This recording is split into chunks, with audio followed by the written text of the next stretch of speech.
Hi, this is video number 2. I promised I'd have a number, very important that you know what it is. So video number 2. And the last video I did, it came up against a few problems because there was an electrical storm, a thunderstorm and lightning storm just before it. There was torrential rain, which you can hear banging outside and banging off the roof, and the power went off. So I had to use a battery and a lamp, which I have for such emergencies. And anyway, it didn't take away from it too much. And there are a few things.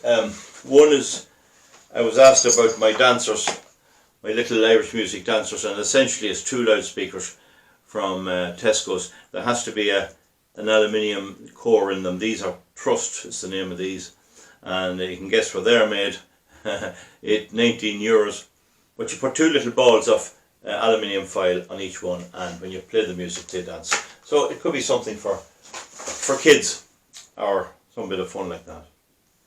Now 1 or 2 people got on to me who have electric cars or think they're great, and I'm not saying that you should have buyer's remorse. I'm saying that overall they're not sustainable, they're not any more green.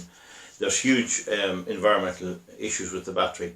But basically they're subsidised because you have the roads and all given to you free and car tax. That can't last. Eventually government is going to have to recoup the money they gain on diesel and petrol and road fund tax and all that sort of stuff. So, I mean, that can't go on, and you can't tow them, by the way. If you tow any electric car, I know you'll burst it, you'll break it. But I drove a Nissan Leaf, and it's a lovely drive to go along. For certain things they may be alright, but we'll talk about them at a later stage. Now, when people get talking and reflecting, the issue of what we're doing here on this earth at all often comes up. And we know from what scientists tell us, and it's fairly well accepted, that 13.4 billion, that's 1,000 million years ago, the universe began with a thing called the Big Bang, in which all the stuff of the universe came from nothing, apparently. That's what they tell us anyway. But in that we have to remember Einstein's equation, E equals mc squared. And that essentially means that energy and matter are the same thing. So as that stuff cooled down, there was a number of forces of nature at work. One was the magnetic force, the nuclear force, and gravity, which we all know. And we all know what a magnet is. And they caused atoms to form, and there were atoms of hydrogen. And atoms have a proton, a neutron, and an electron, and they're mostly empty space. And if you want to check out online the 2-slit experiment, you'll find some interesting things about them. But the elements something is made of, like the metal in this bulb, we'll say, the iron that's in it, the silica that's in the glass, oxygen, all those things have an atomic number. Essentially the hydrogen atoms got squashed in dying stars and dying superstars, and up to 26 it's iron. It's less pressure, it's smaller stars did it, but in above 26 it's a super nova, a super explosion of a star that creates the conditions where you can fuse hydrogen atoms or even heavier atoms together and put in more protons, neutrons and electrons.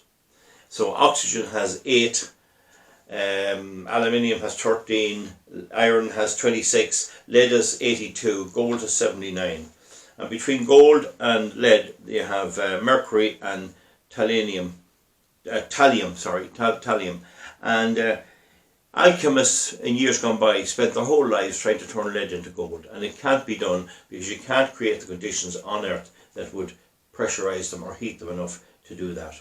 Now, there's a reason for me telling you this, and that is that there's 3 basic particles in an atom, and one is the, I don't know, can you see it here, but there's the proton, the neutron and the electron.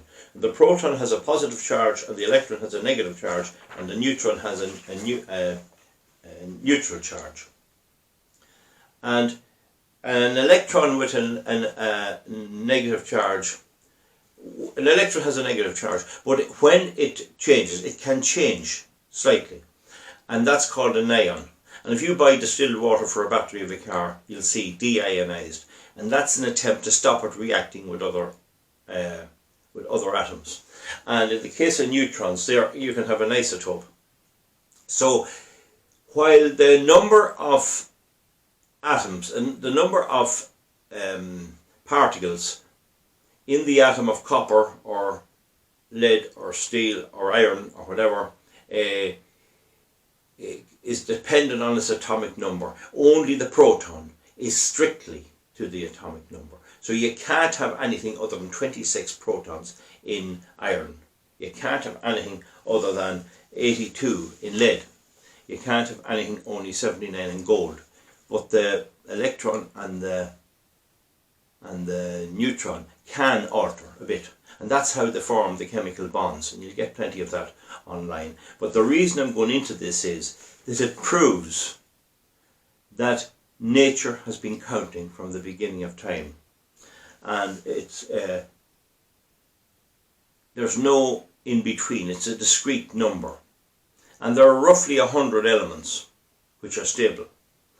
So nature has been counting, and in particular in relation to the proton, it's absolutely exact.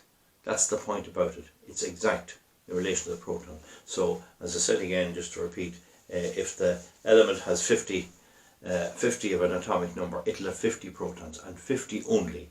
That's the key I'm trying to make. So it has been counting. And the point I'm making here too is we can't escape counting. And if I could quote from a poem of Emily Dickinson, a fantastic American poet. She was a lady who was always in bad health and spent most of her time indoors.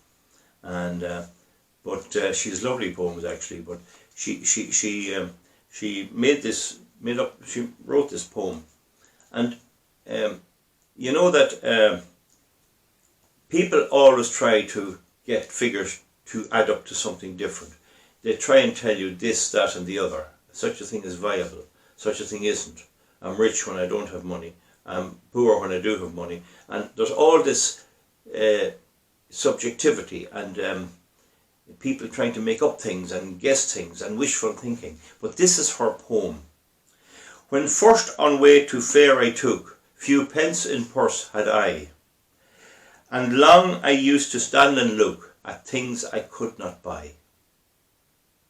She hadn't the money, or she was writing about a young boy actually, or a young man. So he was young and he had no money in the purse to buy the lovely things he saw. Now times have altered. If I care to buy a thing I can, the pence are here and there's the fare, but where's the lost young man? So while he was saving up his money to buy the things he wanted, nature was making him older, and he was in less position to enjoy the things he wanted.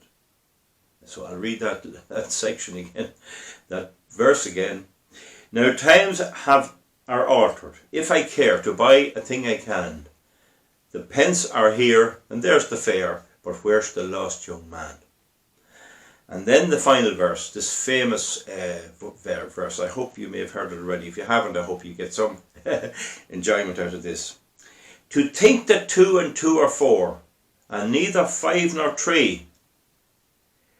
The hearts of men have long been sore, and long 'tis like to be. To think that 2 and 2 are 4, and neither 5 nor 3. The hearts of men have long been sore, and long 'tis like to be. How often are men and women's hearts sore because 2 and 2 does not make 5, or it doesn't make 3, depending on the circumstances. And so I just want to deal with that because I'll be dealing with a lot of figures, and I think that brings it home a lot to us, that there's no escaping counting, whether it's our age or whatever. And before I just leave, I'll be doing the next video on the same subject, and I hope you find it interesting. But in order to get you back, I want you to see, can you think of something which allows 2 and 2 to be 3, 4 or 5? humanity has come up with something that lets 2 and 2 be 4, 2 and 2 be 3, 2 and 2 be 5. And it's not a calculator, and it's not a computer, and it's not a bank. It's something else that you know very well, and I'll be telling you that in the next video. So thank you very much, and come back for video number 3 whenever you get a chance. So this is nice and short. So bye bye.